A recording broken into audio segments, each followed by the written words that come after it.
Good day, brothers and sisters. Again, we're here to listen and study together the Word of the Lord. I am always praying that God will continue the work He has begun in each one of your life, that He will fulfill or bring into completion whatever He has started in each one of you. And I know He is decided to do that. All you have to do is continue to flow along with Him, yield to Him. No? Nunot lang sa Ginoo, dili mo supak, dili mo tipas sa wala, sa tuo. So just continue on with the Lord. Praise God. And our lesson today is taken from Philippians 4. But before we will go into God's Word, let's first thank the Lord for this time in prayer. Father God, thank you for this day again. We bless and honor you, Lord. There's no one like you, O our Father. Thank you for you always look down on us with favor, with compassion, with tenderness of heart, with kindness, with generosity, O Lord God, out of the abundance, O Lord God, of your heart. You want to bless your people. You want to prosper. But of course, you want to strengthen. You want to encourage. You want to empower at the same time, O Lord God. Thank you, dear Lord. Thank you that your word will be our food and our water today. Will continue to satisfy us and quench our thirst. At the same time, your word will be weapons in our hands which we can use to fight against the enemy. Thank you that your word, O Lord, will be lamp on our feet and light on our path. Your word, O Lord, will be canopy over our heads to protect us from all elements. And your word, O Lord God, will be the map that will lead us, hallelujah, into your eternal purpose for all your people. Bless us, thank you, Lord, with the power of your Spirit. In Jesus' name. Hallelujah. Amen. Our lesson is from Philippians 4, verse 1. This is already the last chapter of the book of Philippians, my dear brothers and sisters. And I pray that you have received so much and you're growing. Remember, you are not only to listen to the Word of God, you have also to put them into practice, to apply them or to obey them. Whatever God is speaking to you, is ministering to you through His Word, mas maayos itong imong buhaton siya, sundon, aksyonan siya. We all know that the Bible says faith without corresponding action is dead. No? Is useless kind of faith. Ang pagtuo nga walay buhat, walay pulos siya, patay siya, nga klase sa pagtuo. Wala siya hinungdan, dili siya makadalaw kayuhan sa kinabuhi sa katao. So, pag-aksyonan nato ang pulong nga atong nadawat, ang pagtuo din nga gihatag nga gamay, mudako siya, no? Mo increase siya. The more you act on the Word of God, the more faith comes into your life, the more strength, the more joy, the more peace. Siyempre, whatever blessings sa gisaan ni Lord, easier siya nga mabot sa imong inabuhi when you are obeying the word of the Lord. So here's the last few messages of Paul to the Christians in Philippi. Basically, he was encouraging them and exhorting them, to continue serving the Lord. Therefore, my brothers, you whom I love and long for, my joy and crown, that is how you should stand firm in the Lord, dear friends. You remember the heart of Paul for his disciples. He considered them as his crown. The love of his life. Hallelujah. The ones that he has been longing for all throughout. Hallelujah. His joy and crown, The joy of Paul is the people of God. Hallelujah. Sometimes when we receive something that's new and valuable in our life coming from someone else, palipay kayo ta, di ba? Makadawat tag gasa, makadawat tag rilo, bago nga cellphone, grabe yung kalipay niyo ba? And yet, the joy that you get there, or you experience during that time is not really lasting for the simple reason that the things, or whatever you receive from other people, will not really last long. Di ba? Temporary naman ang mga butang, magubar po sila. Di ba? But when you look at the people of God and then have an understanding like the Apostle Paul has in this time, you look at them. These are sinners that has been saved by the grace and the power and the love of God. Now living a sanctified life, growing in their faith and in their walk with God, beginning to partner with God, fulfilling the agenda of the Lord in their lives, contributing towards the expansion of God's kingdom here on earth, And so you look at them with the eyes and passion like the Apostle Paul has, You will love them, long for them. That's why you will miss them at times when you have not seen them for, let's say, a week or a month. Ningawon ka sa ila kay palangga manimo sila. Treasure manimo sila sa imong kasing-kasing. Di ba? And then Paul was telling them, this is how you should stand firm in the Lord. Ingon ani dapat aron kamo magpadayon nga nagbarog nga lig-on diha sa Ginoo. Praise God. And then in verse number 2, I plead with Judea and I plead with Syntyche to agree with each other in the Lord. Kini duha ka mga igsuon nga mga babae dito sa katiguman sa Pilipos nga medyo na sila friction gamay ba dili kay sila magakasinabot. And yet both of these women are believers, disciples. They are serving the Lord. They are also contributing to the cause of the Lord Jesus Christ. And yet dili kaayo maayo ang ilahang tinagdanay, bangi sila. And so Paul was telling them, I plead with you. Hangyo ko sa inyo, nangaliw po ko nga magkauyunay kamo diha sa Ginoo. Magkauyunay, pangit mong gilagin na magbangi-bangi, Kay naagod tay trabaho, naagod tay kausa nga giapilan. We have a world to reach. We have the community, that are in need of the gospel. There is so much work to do. Pag mag-away-away pa, magbangi-bangi pa, di pa magkauyunay, di pa magkasinabtanay, lisod kaayo ang lisod tag-expect sa mga panalangin ni Lord nga buabot. Can two walk together except they be agreed? Magkakuyog ba ang duha sa paglakaw kung wa sila mag-uyon? Magbuwag sila. So ang team nimo magkagambay, imbis nga mudako, mahimong kusgan. Mao na nga, kanang gagmay nga mga bagay bitaw, mga ginagmay lang nga mga butang, i-give in na nato, i-surrender na siya, dili na nato i-insist bitaw. Halimbawa, color. Unsay color sa atong kortina? Green. Unsay dili ko ng green. Pink ako, pink. Color lang, bangi-bangian na dahil.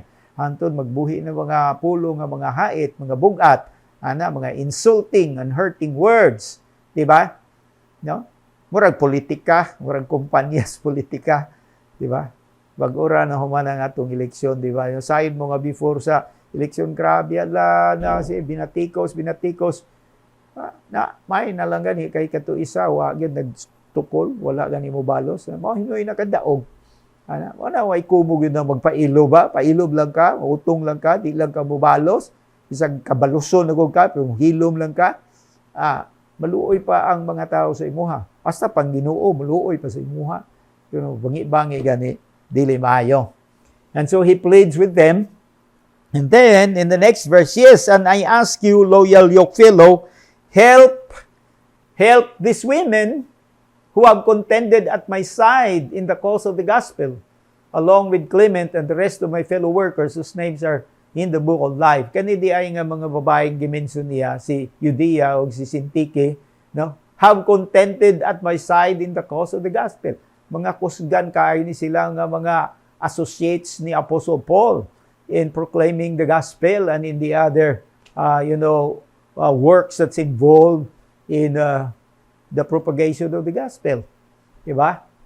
Pero, bangi-bangi ba? So, we don't know exactly what was the issue. But Paul pleaded with them na, hunong na, tama na ng bangi-bangi. Mas maayo ito mag-uyo na, kay napay trabaho nga nagulat. And then, Clement also is mentioned, and the rest of my fellow workers, wala na mention. But Paul has this to say about all of them, whose names are in the book of life. Wow! Kana man ang pinaka-importante, yun ba? Kanang imong ngalan na sulat sa basahon sa kinabuhi.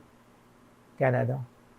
So, ikaw nga naminaw karon, those of you who are listening to me, viewing this broadcast, do you have the assurance that your name is written in the book of life? Nakabay kasiguruhan, do you know, nakabay kasiguruhan ang imong ngalan na sulat na sa basahon sa kinabuhi. And when the roll is called up yonder, in the sweet by and by, when your name is called, will be called, tawagon man na kung nasa listahan. Problema, wala, di ba? Pag mag-roll call niya, wala ka sa listahan. When there is a roll call and your name is not written there, then it cannot be heard, cannot be read. But when it's there, basahon na siya, he can say, here, present. And the only reason why you will be present there is because of the grace of the Lord Jesus Christ, what He has done on the cross for you. It's never because of what you have done. It's never because of your own good deeds. It is because of what Christ has done. The finished work of Jesus Christ on the cross, when He laid down His life, shed His blood, was the final sacrifice, first and final sacrifice, one perfect sacrifice that completely and totally, satisfied the demands of a just and righteous God. Diba? Kayong sala nangayo og justisya og paghukom, ang judge usab nangayo pod. Ang kamatay ni Kristo ang nag-answer na. So these people, their names are written in the book of life. But on the other hand, pangit man ang nasulat imong ngalan sa kinabuhi niya. Palaaway ka din sa yuta, pangit na siya. Mutukol ka gagmay nga mga bagay, pangit na siya. Gamay lang ang duprin siya, the ginuto nemo, dili na siya maayo. So sunod. Ang sunod niya nga gisulti din powerful kaayo. Rejoice in the Lord always. Rejoice in the Lord always. I'll say it again. Rejoice! Power kayo ni siya because the one who is writing this was telling all believers to rejoice in the Lord.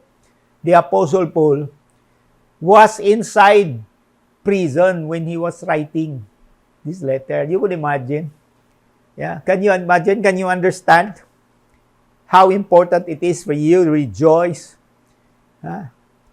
Because you are out there, you're outside of the prison cell. Your life is a lot easier compared to the Apostle Paul's life at this time when he wrote this letter. He was in prison because of the gospel. He was preaching, proclaiming non-stop the gospel of our Lord Jesus Christ. He was here, there, everywhere. And every time he would be in a place and do ministry, there's a success to his ministry. And people are converted to Jesus Christ. Maya-maya, wabot ng mga persecutors and make life difficult for him, chase him away from town. And he has to escape with his life. Imagine that. Until eventually he was caught and was put in a prison. And you know how difficult life is inside prisons.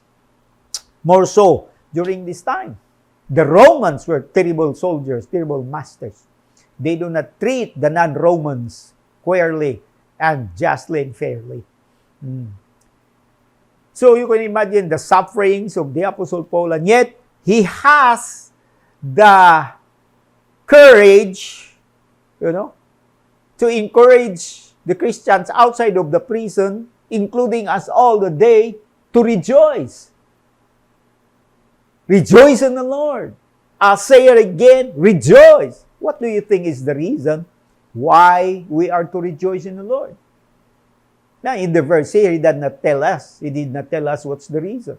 But we all know the reason. Yeah. Being in the Lord alone is more than enough reason for us to rejoice. Kanang naa na ka kay Lord ba?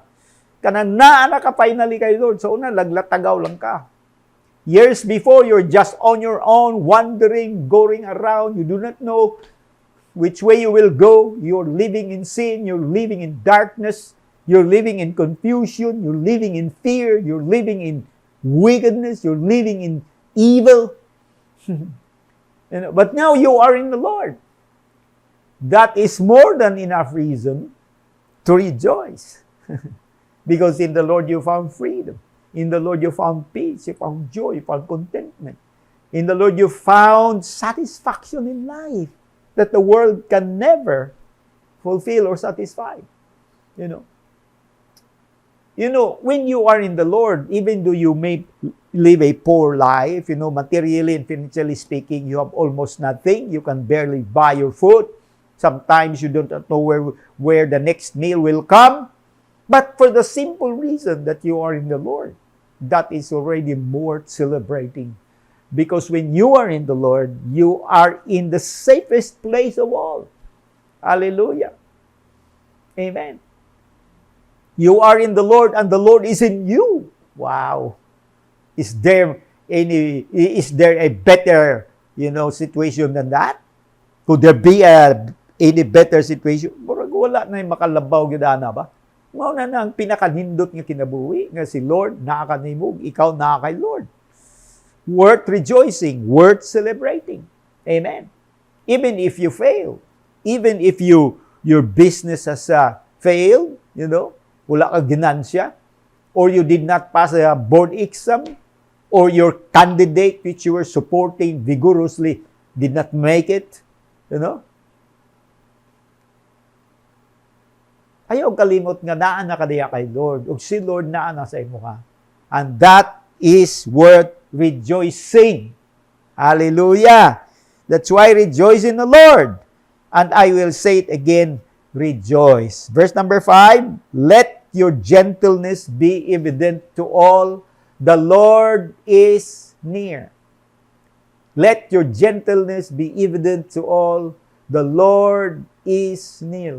Gentleness means ang imong pagkamalumo ba? Imong pagkamaaghop, no? Ipakita daw ang imong pagkamaaghop. Gatag siya grason. Nga naman, the Lord is near. Ibig sabihin, buti pasabot, dili na ni karon panahon na mag-isog-isog pa ta, mangaway ta, sige tag-alburuto. Dili. Doon na kayo si Lord ba? Now, when he spoke about this, or when he wrote about this, the Lord is near, this was more than 2,000 years ago. Karon, kung near sa una, ay samot may kay karon. The times are here around us. The signs of the return of Jesus Christ are all fulfilled already. We're just now waiting for the perfect time, the second, the perfect minute, or the perfect second. The Lord is near. The Lord is standing at the door. Hallelujah. So, mauto nga, na yun ba? Bantayan na yun ng kasing-kasing ba? No? Pwede ni mo yung na imong katupad, kung nakadiha ba, katupad ni mo. Bantayan mo kasing-kasing. Guard your heart. Tell yourself, guard your heart. Ikaw pagbantay. Hindi kayo madala ng mga bagay, mga gaway-gaway, lalis-lalis. Just be gentle. And then, ang sunod, this one is one of the verses that I'd like to visit, especially when we are going through some difficult times. Do not be anxious about anything. But in everything, by prayer and petition with thanksgiving, present your requests to God. Ayaw ka mo o kaguol or kabalaka, may tungod sa bisan unsa. Kapan sa tanang butang, uban ang pag-ampo o pagpangaliw po, nga may pagpasalamat, idangop ang inyong mga hangyo ngadto sa Dios.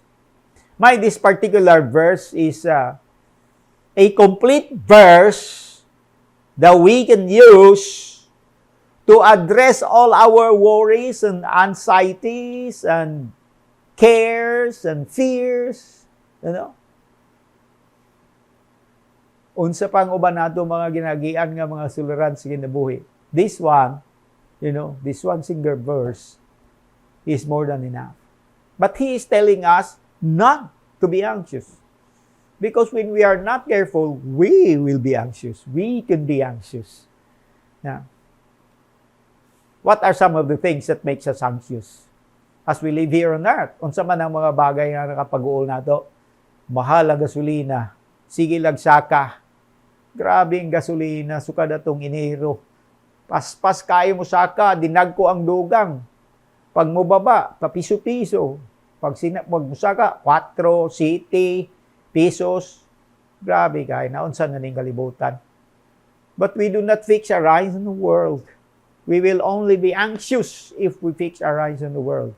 If we will only hear the noise, the voice, the noise, the news that this world has to offer, we will be swallowed by anxiety. Ano? Makapatay ra ba ng sobra nga kaguol? So, unsay buhaton para dili baguol? In everything, pray and petition. By prayer and petition with thanksgiving, present your request to God. Walay buhaton.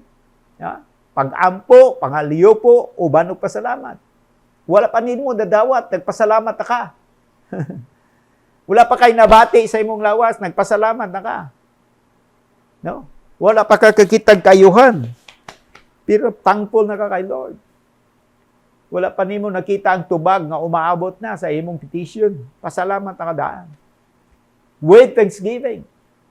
Samtang imong gina-present, while you are presenting your request, while you are lifting up your voice unto the Lord, asking Him for intervention in your life, in your situation, no? As an expression of faith, pasalamat na daan. Kaya nga dito sa na-studyhan na nato sa unang sulat ni Pablo, no? 1 Thessalonians 5. Mo man niya, babasa mo na. 1 Thessalonians 5, kadumdum mo? Sa iyang gingon, sa 1 Thessalonians 5, sa verse number 16, be joyful always. Be joyful always. Diba? Pray continually.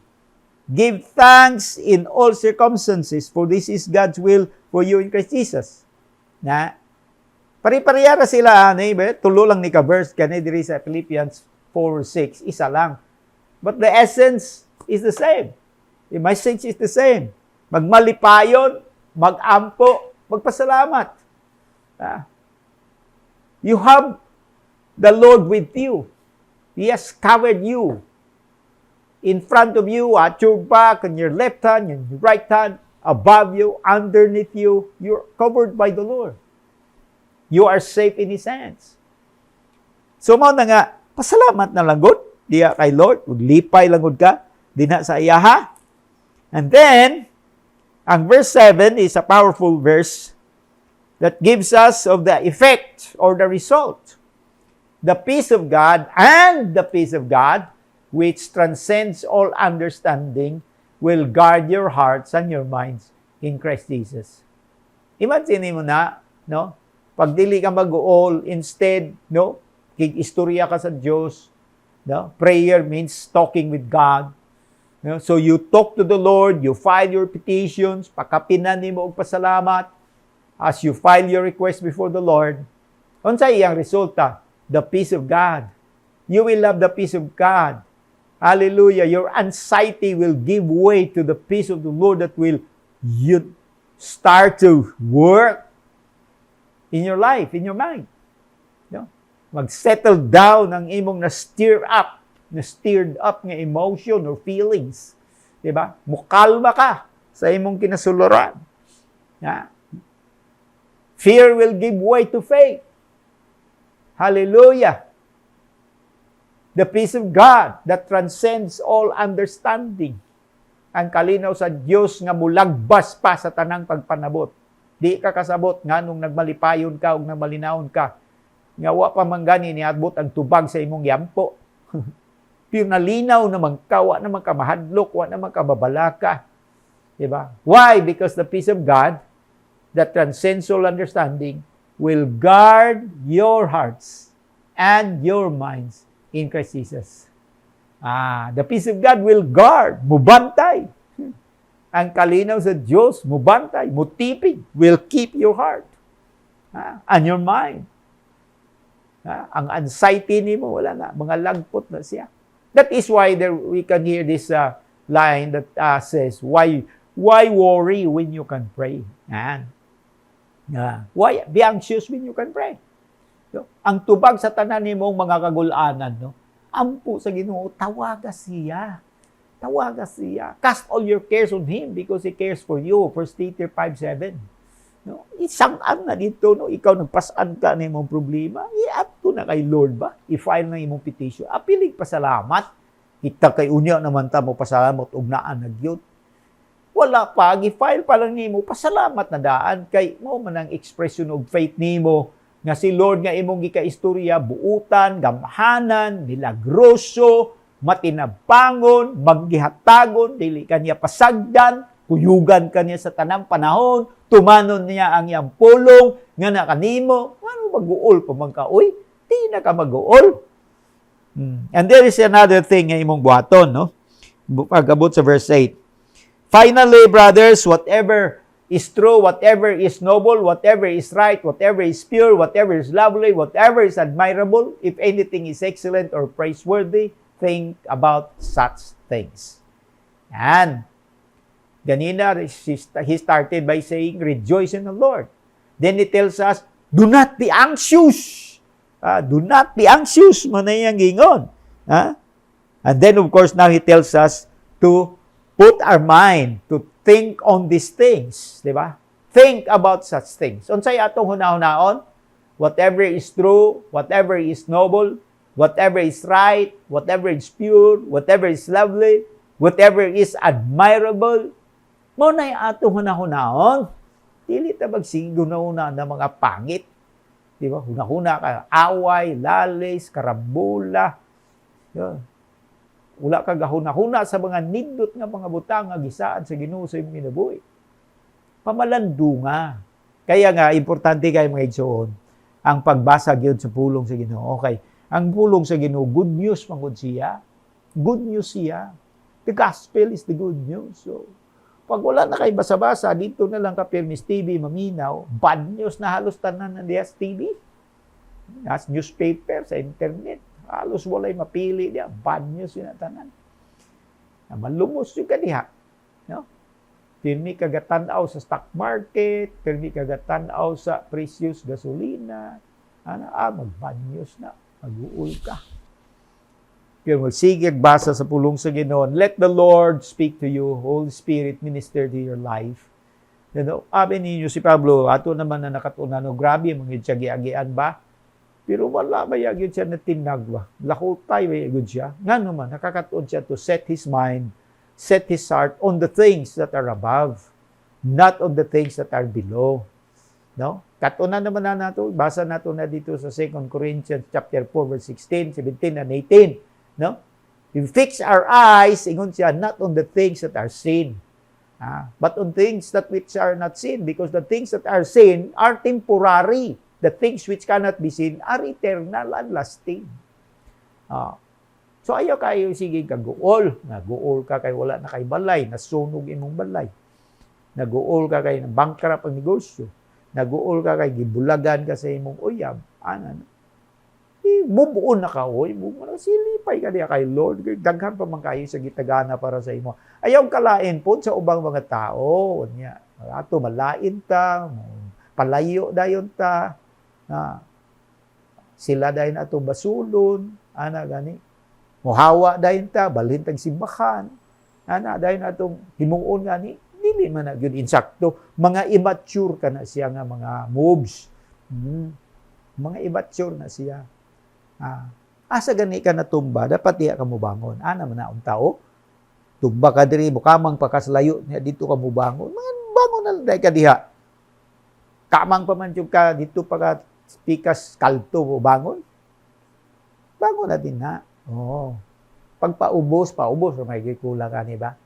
Mga igsoong, daghan pa kayo mga nindot nga mga mensahe nga ato madunggan. But all in all, as we study the book of Philippians, daghan kay ka maulagi na ang context niya bagay. Sulat ni Pablo na asa sa pirisuhan, pero maka-afford pagyapon siya nga magministeryo bitaw sa mga kaigsunan nga nasa gawas. Siya patong dapat tabangunon, pero makatabang siya noon sa uban. Tinagi sa iyang dinihugan nga sulat.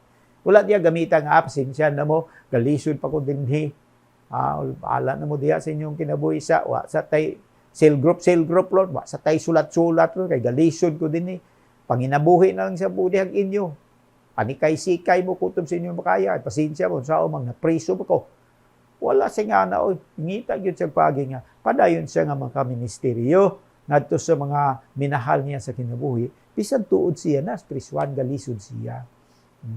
Nga ikaw, galisod ka, pero unsa man imong kalisdanan? Gamay ron, wala may pamasahi. Gamito na din, awa ko'y pamasahi, muna wa ko kalakaw. Mga igsoon, the Holy Spirit will help us all nga mahimo kita mga mature nga mga Kristiyano nga naga-function, no, especially during this hour and this time sa pag-alagad sa Ginoo o pagtuman sa assignment nga iyang gihatag to go, preach the gospel, make disciples of all nations, and baptize them in the name of the Father, Son, and Holy Spirit. Kana yun siya. Kaya mo man ay assignment nga gibilin ni Lord sa iyang simbahan. Hallelujah! Mo na assignment nga gibilin ni Lord sa iyang simbahan. Pagsangyaw sa pulong, paghimog mga disciple, pag matuto kanila, muhamtong sila, mahimo na po sila mga disciple, making disciples later on. Dili lang kay panginabuhi, kanta-kanta, dili lang. Sige, magpasalamat ta sa Ginoo. Salamat Amahan karong gabi sa imong mensahe. Imo kaming giministeryuhan o Lord. Ipahinumduman nimo unsa ka mahinungdanon, how important for all of us, O Lord God, to really rejoice always and have a positive mind, have a faithful mind, believing mind in you, O Lord. Na dili mi matinag, bisag unsa pang hitabo sa mong palibot, nga i-fix na mo nga mong mga mata din na kanimo. Dili dito sa mga dili maayo, kung dili diha sa mga butang nga maayo, diha mi maghunahuna pirmi. Hallelujah. Kung unsa mga problema namo nga murag makapag-uol namo, istoryahon lang namo ikaw. File mig petition, magmalipayon, magpasalamaton ni. Nagpasalig ka nga adresan nimo ang tanan. Starting with giving us peace. Your peace will watch our heart and our mind. Your peace will pacify our concerns. As if you're patting us on the back, okay lang, di lagi ka maunsa, ako'y bahala sa imo. As if that's what you are doing to us by sending us the peace. By allowing the Holy Spirit, O Lord God, to reign His peace. Hallelujah. And saturate our heart and life with peace that comes from the Lord. Salamat kay dear Lord. Karong gabi ay bless your people, magpadayon sila sa pag-alagad kanimo, magpadayon pagsangyaw, magpadayon pagdaog o mga kalag. They will continue their disciple-making ventures, O Lord God. They will continue building their teams. They will continue finding the lost, O God, helping them to start walking with you, God. I pray that as they minister for the needy people around, O Lord God, those that need healing, Lord, makatagamtam kaayuhan as they would pray. Those that need deliverance will do the same, O Lord. Those that need financial help, Lord God, makatagamtam gihapon. You will use each one of us. You will use your church, O Lord, to bless this world. Salamat kay dear Father, in Jesus' name. Amen.